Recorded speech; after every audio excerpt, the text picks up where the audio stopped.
Taiwan में हमारे 3x जो आर्मी चीफ हैं, आर्मी के लोग हैं, वो वहां बैठे हुए हैं। भारत के जो प्राइम मिनिस्टर हैं नरेंद्र मोदी साहब, उन्होंने कहा है कि जब उनकी थर्ड टर्म आएगी तो दुनिया में इंडिया जो है वो थर्ड लार्जेस्ट इकोनॉमी होगी। आप सोच के देखिए, ताइवान के अंदर हमारे आर्मी के लोग, चीफ वो भी, वो क्या कर रहे होंगे, क्या स्ट्रेटेजी बना रहे होंगे। अर्जेंटीना को $300 बिलियन मिल गया है, हम लोगों को एक एक के लिए हम मर रहे हैं, दो के लिए मर रहे हैं। तो अगर जाहिर है कि भारत के अंदर, मुझे नहीं पता कि वहाँ के लोगों को कहते हैं कि भाई बहुत बड़ी अपने आप को, उनको वर्ल्ड पावर बनने का एक वो है जहन में, उनके कहते हैं ना कि खन्नास भरा हुआ है, और वो अपना मुकाबला चीन से करते हैं, अपना मुकाबला एक हेजेमनी वो चाहते हैं कि इस पूरे खत्ते में स्टैब्लिश करके रखें। अभी आर्मी चीफ वहां बैठे हैं, आप सोच के देखो सबसे ज्यादा दुख किसको हो रहा होगा, दर्द कहां कहां हो रहा होगा, आप सोच सकते हैं। मोदी साहब की जो अप्रूवल रेटिंग है वो भी 75% है एज ऑफ अगस्त 1। एक यूएस बेस्ड एक मॉर्निंग कंसल्ट है।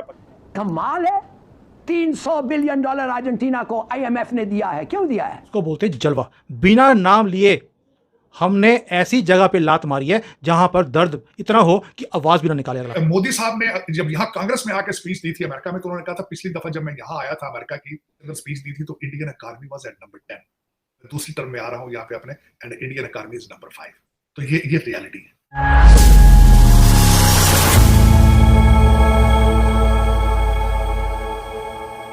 नमस्कार दोस्तों, ताइवान जिसे चीन अपना कट्टर दुश्मन मानता है और भारत जिसे वो अपना सबसे बड़ा प्रतिद्वंदी करार देता है, दोनों ही इस समय एक वजह से उसकी आंखों में खटक सकते हैं।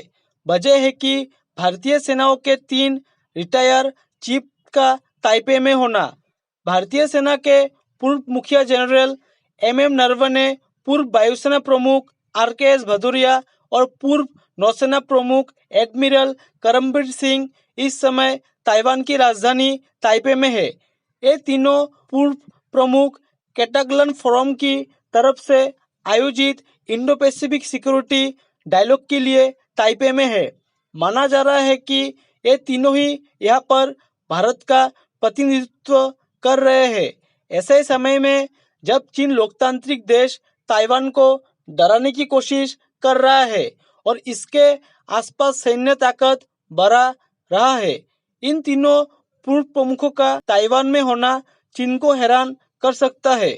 रक्षा विशेषज्ञों की माने तो इन तीनों के ताइवान में होने से भारतीय सेना किसी बड़े संकट से निपटने के लिए विकल्पों पर विचार कर रही है। ताइपे में भारतीय सेना के 3 पूर्व प्रमुखों की मौजूदगी को लेकर कई तरह की अटकलें लगाई जा रही है। कुछ लोग इनकी मौजूदगी को ताइवान के खिलाफ चीन की आक्रामकता पर भारत के रुख की तरफ इशारा बताते हैं। चलिए दोस्तों, इसी पर आगे पाकिस्तानी मीडिया के रिएक्शन देखते हैं। जैसे जैसे चाइना अगर हमें आंखें दिखाने की कोशिश करता है, हिंदुस्तान उसका जवाब डिफरेंट तरीके से दे रहा है। ताइवान में हमारे 3x जो आर्मी चीफ हैं, आर्मी के लोग हैं, वो वहाँ बैठे हुए हैं। वहाँ पर कोई कॉन्फ्रेंस चल रही है। आप सोच के देखिए, ताइवान के अंदर हमारे आर्मी के लोग, चीफ वो भी, वो क्या कर रहे होंगे, क्या स्ट्रेटजी बना रहे होंगे। क्योंकि ताइवान ने कभी लड़ाई लड़ी नहीं है। भारत ऑलरेडी एक ऐसी पावर है जिसने युद्ध भी लड़े हुए हैं और जीते भी हुए हैं। तो वी नो हमारी जो स्ट्रैटेजीज़ हैं और है, we are known for it. और अभी आर्मी चीफ वहाँ बैठे हैं, आप सोच के देखो सबसे ज़्यादा दुख किसको हो रहा होगा, दर्द कहाँ कहाँ हो रहा होगा, आप सोच सकते हैं। इसको बोलते हैं पावर, इसको बोलते हैं जलवा। बिना नाम लिए हमने ऐसी जगह पे लात मारी है जहाँ पर दर्द इतना हो कि आवाज़ भी ना निकाले अगला। इसको बोलते हैं पावर, और ये मोदी जी करते हैं। मुझे इसी बातों की खुशी होती है। उसके ऊपर जयशंकर जी का स्टेटमेंट आ गया कि जी हमारी जो यूनाइटेड नेशंस के अंदर परमानेंट सीट है उसके हम दावेदार हैं, सारा वर्ल्ड हमारे साथ है, सिर्फ एक चाइना है जो अपनी वीटो पावर को यूज़ करके हमें परमानेंट सीट के ऊपर नहीं आने देना चाहता।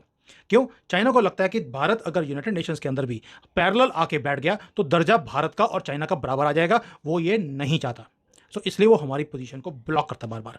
थोड़ा सा पाकिस्तान के साथ प्यार भी बहुत ज़्यादा उनका, तो पाकिस्तान भी चाहता नहीं है, वो भी जाके चूं चूं करता है कि भैया इनको इस स्टेज पे मत लेके आना, अदरवाइज हम अपने कंट्री में मुंह दिखाने के लायक नहीं रहेंगे। वैसे भी वो मुंह दिखाने लायक तो है ही नहीं पाकिस्तानी अपने लोगों के सामने, बट फिर भी एक होता ही है कि देखिए जी वो भी एक नॉर्मल कंट्री, हम भी हैं। अगर हम यूनाइटेड नेशंस के उसके ऊपर आ गए, परमानेंट सीट पर आ गए, पाकिस्तान वालों का क्या होगा आप सोच के देखिए। इसलिए चाइना की भी मजबूरी है, उन्होंने कुत्ता पाला हुआ है, उसको भी देखना पड़ता है बेचारे को।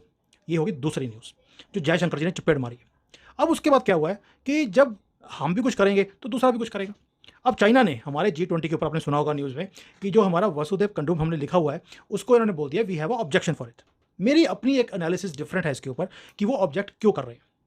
देखिए, हम बोलते हैं कि the world is one family, we are all one family. China का कहना कुछ और है कि वी आर चुंगो, means we are the centre of the earth and सारा वर्ल्ड हमें बिलोंग करता है। क्यों? क्योंकि हर एक कंट्री में चाइना टाउन है। चाइना टाउन का मतलब है कि चाइना आपकी कंट्री में, that means all this belong to me. इसलिए उनको दर्द है कि आप कहते हो कि the whole world is my family, but no, it cannot be. It is China's, it everything belongs to us and this right should be to given to us, not to you. ये mentalities का, ideologies का फ़र्क है और कुछ भी नहीं है। दर्द किसी चीज़ का नहीं है, वो बिना बात पे एक बनाया हुआ दिमाग में कि बस हम ही हम, बाकी कोई रहना नहीं चाहिए, इसीलिए ये चीज़ें आती हैं। ये पागलपन है। जैसे मुसलमानों के अंदर है असीम कौम, असीम हमारा, असीम मतलब कि नंबर 1 और नंबर 2 कोई है ही नहीं, क्योंकि नंबर 2 को हम गला काट के ख़त्म कर देंगे। वही हाल चाइना का भी है। ये हो गया, बार बार बता रहा हूँ आपको, दर्द कहाँ कहाँ हो रहा है, इसलिए ये आवाज़ें निकलती हैं। अब जब इतना कुछ हमारे अगेंस्ट हो रहा होगा, हमारे जो स्टेटमेंट्स हैं G20 के लिए, उसमें भी ऑब्जेक्शन क्रिएट किया जा रहा होगा, तो हम भी ऐसे रखने वाले नहीं हैं। अब आपको मालूम है कि हमारी एक एक्सरसाइज होती है हर एक साल, जिसको मालाबार हम लोग एक्सरसाइजेस बोलते हैं बे ऑफ बंगाल में, और ये बड़ा चोक पॉइंट है जिसको रोकना ज़रूरी है, और इसलिए इसके अंदर हम लोग जो क्वाड के मेंबर्स हैं उसमें शामिल होते हैं। ऑस्ट्रेलिया उसके अंदर नहीं था, जापान ऑलरेडी था, अमेरिका ऑलरेडी था, भारत था। अब ऑस्ट्रेलिया ने भी बोल दिया है हम भी इसमें दोबारा से कूदने वाले हैं। जो पिछला प्रधानमंत्री था उसने इसको बंद कर दिया था ताकि वो चाइना को गुस्सा नहीं दिलाना चाहता था वो, लेकिन अब उन्होंने ठान ली है कि हमने चाइना को गुस्सा दिलाना है और हम इसका पार्ट बनेंगे। दोस्तों, ऑस्ट्रेलिया, अमेरिका, जापान और इंडिया, अगर चारों नेवल फोर्सेस इकट्ठी हो जाती हैं, कोई भी कंट्री जितने मर्जी इकट्ठे हो जाएं, इसका मुकाबला नहीं कर सकते। ये इतनी बड़ी फोर्स है। और चाइना जैसे कंट्री को एक, जिसको बोलते हैं कि अगर रोकना है तो हम मिलिटरीली रोकने की बजाय शिप उनकी जो चलती है यहाँ से, क्योंकि इनका सारा ट्रेड यहाँ से आता है, मैंने पहले भी बोला है, चाइना को एक ही चीज़ रोकती है, वो है पैसा। अगर पैसा इनको मिलता रहेगा, इनका ट्रेड चलता रहेगा, ये पंगा नहीं लेंगे। लेकिन इनका, अगर इन्होंने पंगा लिया और इनका ट्रेड बंद कर दिया, उसी दिन उसी वक्त ये अगर युद्ध की पोजीशन में होंगे, ये युद्ध बंद कर देंगे। इसलिए ये एक्सरसाइजेस हमने कर दी हैं चारों कंट्रीज। आज मैं सुन रहा था कि भारत के जो प्राइम मिनिस्टर हैं नरेंद्र मोदी साहब, उन्होंने कहा है कि जब उनकी थर्ड टर्म आएगी तो दुनिया में इंडिया जो है वो थर्ड लार्जेस्ट इकोनॉमी होगी। कहा जा रहा है कि मोदी साहब की जो अप्रूवल रेटिंग है वो भी 75% है एज ऑफ अगस्त 1। एक यूएस बेस्ड एक मॉर्निंग कंसल्ट है, पता नहीं इसकी कितनी क्रेडिबिलिटी है, और स्टैटिस्टिक्स आ रहे हैं इकोनॉमी की एक्सपेंशन के हवाले से या जीडीपी ग्रोथ रेट के हवाले से, या जो आईएमएफ कह रहा है कि जो इकोनॉमी जो है वो ग्रो करेगी। आप कैसे देखते हैं? इधर पाकिस्तान का तो आपने देख लिया तमाशा, हुकूमत जा रही थी कि मोदी साहब ने जब यहाँ कांग्रेस में आके स्पीच दी थी अमेरिका में, तो उन्होंने कहा था पिछली दफा जब मैं यहाँ आया था अमेरिका की हाउस के अंदर स्पीच दी थी तो Indian economy was at number 10। अब मैं दूसरी टर्म में आ रहा हूं यहाँ पे अपने, and Indian economy is number 5। तो ये रियलिटी है, ये हकीकत है। अब वो किस तरीके से ग्रो कर रहे हैं, क्या वजूहात हैं, क्या प्रोज एंड कॉन्स हैं, उसके बारे में मेरी खुद, क्योंकि आपको पता है मैं उस रीजन पे, मेरा इंटरेस्ट है पाकिस्तान की वजह से, मेरी फीलिंग्स हैं टुवर्ड्स इंडिया एज वेल। ये मैं इसी बात, ये कंपैरिजन मैं पाकिस्तान के साथ नहीं कर रहा, अपने सुनने वालों को कहना चाहूंगा ये सबसे बड़ी जो चीज उनकी स्ट्रेंथ है, उनकी यंग पॉपुलेशन है, और वो तालीम में आगे जा रहे हैं। ये जो ह्यूमन कैपिटल है उसके ऊपर उनकी इन्वेस्टमेंट, और human capital is number 1 reason, और जीडीपी के पीछे भी इसी चीज का हाथ है।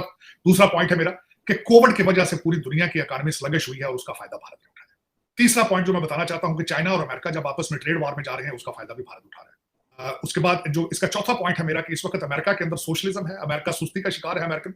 इस वक्त अमेरिका के जितनी आप बड़ी इंस्टीट्यूशंस में जाके देखते हैं तो वहां पर सिर्फ चाइनीज और इंडियन बैठे हैं, अमेरिकन सो रहे हैं इस वक्त, वो सिर्फ नशों में जा रहे हैं। सो अमेरिका के अंदर जब जो सोशलिज्म बढ़ता जाएगा, यहाँ पे इंडियन डायस्पोरा उतना स्ट्रांग होता जाएगा, और जब इंडियन डायस्पोरा स्ट्रांग होता है तो इंडिया स्ट्रांग होता है। उसकी वजह उसमें बल्कि एक और चीज, उसमें मेरा पांचवा पॉइंट ये है कि जो नेशनलिज्म, जो मोदी साहब ने नेशनलिज्म दिया है भारत को, उसका असर इंडियन डायस्पोरा पर भी है, और वो इसका भरपूर मुजाहरा भी कर रहे हैं।